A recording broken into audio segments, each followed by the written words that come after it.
Hey boardies, welcome to AmassGames. My name is Simon. Today we're doing the 1 to 2 player game Skoventyr, which I do know I've pronounced incorrectly. I will be doing full correct pronunciations, or as best I can, at the end of the video, and I'll tell you a bit more about that later on. So this is a Danish mythology game. I mentioned this before in the unboxing teaser trailer preview video.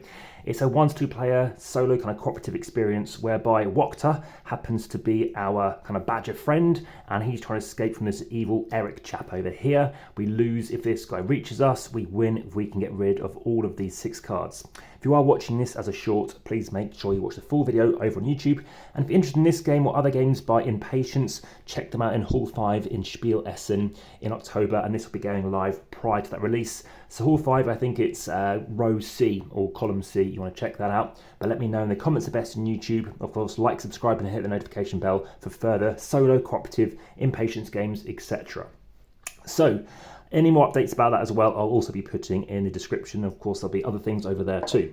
So I've got some space over here. What we're going to be doing is dealing ourselves a card each. So I happen to have Skifter. Now I say each because I last played this cooperatively, which is meant to be slightly harder. I felt it quite simple playing as a 2. I loved the talking about it as well. And then what you're going to draw is 3 cards face up over here. So I'm going to take my card and just place it just out of the way slightly. I'm aware this is crammed in. That's just to make sure you can see everything without losing quality by zooming out. So bring out 3 ally cards. These are ally cards. This is not an ally card. If you see one of these, when you do setup, you're going to place it down the bottom out the way for the time being. So bring out 3 cards. They do various different things. I'll talk to you about as we do it. So there's 5 different allies. There's 3. Now remember, you chuck this guy to the bottom. You're now going to shuffle this deck of cards. This is called the future, and we are looking to gather these cards to try and defeat these baddies, these minions. And to do so, you're needing the amounts equal to here. So you can see the same exact values are up here as well. And to do this, you need to have 4 of these allies placed out on trees to basically get their benefits. So on my first turn, let me show you what's going to happen. I start off with 1 card initially, so I've got my Skifter. And what I can choose to do is basically trigger one of these cards, and that kind of end my turn. So I can place that ally on a tree. So I can do this. I'm placing him on a tree. So I'm going to place exactly where Wokta is. It must be exactly where Wokta is, unless, of course, that card is taken, in which case it needs to go another place along. Once they're all filled up, which I've never seen happen, then what's going to have to happen is you're going to place the same type of card on the same card that it is. So if you have a Huldra, then you need to play another Huldra. If you have a Troller, you've got to play another Troller. However, this guy in particular can go on anything. That's kind of what it represents. Basically, he's a wild. So I've now placed that card, I've taken this ability, placed an ally on a tree, first Wokta, etc. It's back to my turn again, playing it solo, otherwise, you know, my partner will be taking their turn, and now it's my turn to do something again. Well, I haven't got any cards, so I can't place this. I could choose to lose as many cards as I want from here to basically flip over a tree, which does this. That is not a problem, you can still place allies on here, but if you need to flip over one of these again, so of course you start flipping all the others over, then you're going to lose a tree. So if they're all flipped to red, then the next time you do a flipping over, then that card gets discarded, which is bad because this guy can now potentially move closer. So on my turn again, I could choose to take one of these guys. To do that, I can do this. So I'm going to take a guy from the future. Let's say I take Huldra. What this does is as soon as you take it, you've got to flip over a tree. So of course it's bad, but maybe I want to do it. And now that comes back down again. These cards go across. We bring out a new card. That's not a good card, because if I have to take him for some reason, then again, he's going to move 1 space forward. That's what this represents, and that's what this represents. So now it's my turn again. I can now place an ally on a tree. Again, first with Wokta, then adjacent of the same type. And there we go. There we go. So it's over here. So now we have Huldra.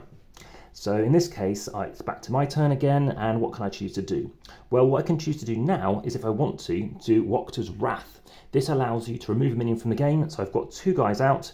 I can now flip this guy over because I have got 2 allies out. You flip it over, now that's done, a 1/6 of the game is sort of done. These cards are now removed, and these cards get out of the game. So we have a little small discard pile slightly out of shot, so just keep them in shot for a second. And then this discard pile is then shuffled. So we've got this card obviously still here for some reason. Well, actually, no, it's rush forward anyway. And then these cards are going to get shuffled up and go again. Now, at the minute, shuffling up does not make a massive difference, but the reason why you're shuffling is there are ways of discarding these cards, and of course they're going to go to the bottom of the deck, but when you start completing these challenges, you're shuffling them up, and of course they could be then further into the deck in a bad way. So now, let's say it's back to my turn again. That card, I think, got spun out somewhere. So it's back to my turn, so let's see what I can choose to do. I keep saying my turn because, again, I've been playing it cooperative recently, which I'll tell you about my experiences on that in a moment. So it's back to my turn. I can take this card, and again, it's for Skoventyr. And then this guy moves across, which is not good. And now I bring out a new card. And now this time, so of course, I placed, did a card from the future. He moved across as per his ability. And now then we can choose to see what we want to do next. Well, in this case, let's do this. So this means I'm going to have to flip over another tree. So let's just say flip over this one. And I can move up to 3 cards in future. Now this card, I can take it, but it means that I need to turn an ally sideways. So basically, when you bring out an ally, they come, I'll show you, they come like this and means they're hidden. However, if you then take this card, 2 of them need to be turned sideways. Now in this case, I do not have 2 allies out, which means you need to do a risk draw, which means you're going to reveal a card, and if it happens to be one of those bad cards, then he's going to move forward twice. So I don't want to risk that. So anyway, I'm going to choose to remove these cards by doing this, and I'm going to move these cards to the bottom. In fact, I might choose to go this side as well. So he's going to go to the bottom. I'm going to bring out 3 new cards. So oh dear, and oh dear. All right, that's pretty bad. So this does happen, happened in our last game. I'm going to flip this over to do it again. And now at least we've got 5 or so of the 13. There's 13 of these bad cards in the deck, and there are 5 allies. So that card is now gone. And now I'm going to draw 3 more cards. 1, 2, 3.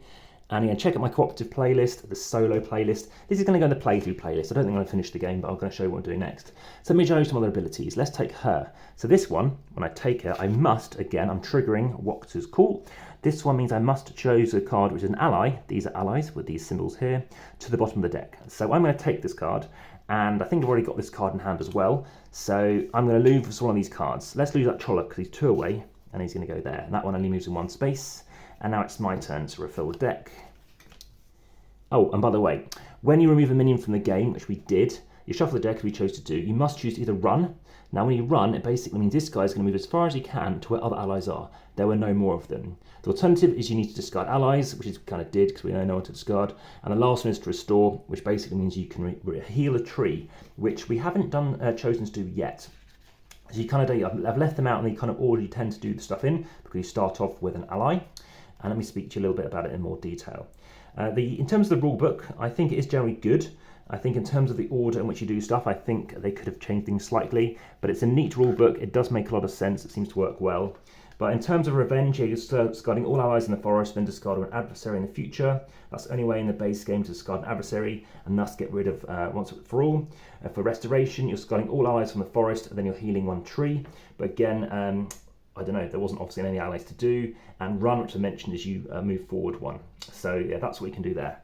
So I've got a couple of cards for some reason in my hand, so I can choose to, let's say, place an ally on a tree. So I bring out the tree 1, and then it's back to my turn, and let's say I just do it again and bring out this card. Let's say I do Wokter's Call, or maybe not.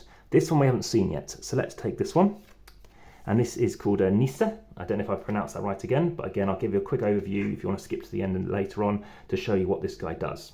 So I'm taking this guy who looks a lot like Nick Nolte, we thought, that's from my kind of impressions, which is, again, speaking of the nice kind of vintage trait artwork going on here. So what does this guy do? Well, if you're ever interested, you can always check the back of the rulebook, but you can kind of see the example of what is going on. So we know that this guy is a Nisse, and as you can see, Nisse's down here. You're moving Wokter 1 step clockwise, so he's moving here to a tree with a hidden ally, then you expose the ally. So he's moved, and again, he's a bit of a nasty guy because suddenly you have now seen this guy here. So we've moved 2 spaces, and it's back to my turn. Let's say I place an ally on a tree. So I place this ally on a tree here, and let's say, again, this should have come out. And I take this final turn just to finish the game off. So I'm going to finish the game, but let's just say, for the sake of it, I choose to, let's remove a minion from the game. So I'm going to move a minion by the game by losing these, say, 2 or 3 cards, and bumping this along, and therefore this guy flips over 2. Let's do the bottom one. As you can see, everything's crammed in slightly, but hopefully you can kind of see what I'm doing. So these 3 cards are gone. Those cards go down the bottom, out of the discard pile. So then, or discard pile. We've got all these cards in here, remember, because now you need to shuffle up. So you shuffle out the deck. Again, you can Wokter, discard ally, do the run action. You can choose to do the revenge, etc. So there's a few things we need to be aware of. And yes, again, make sure you're triggering stuff. Now, if you can't take an action for some reason, like you're taking this card, so let's just take one more turn.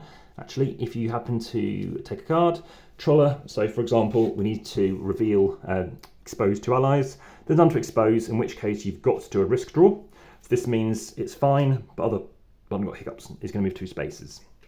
So what do I think of the game? Well, we first played on very easy mode, which is recommended, with 8 trees, not 6.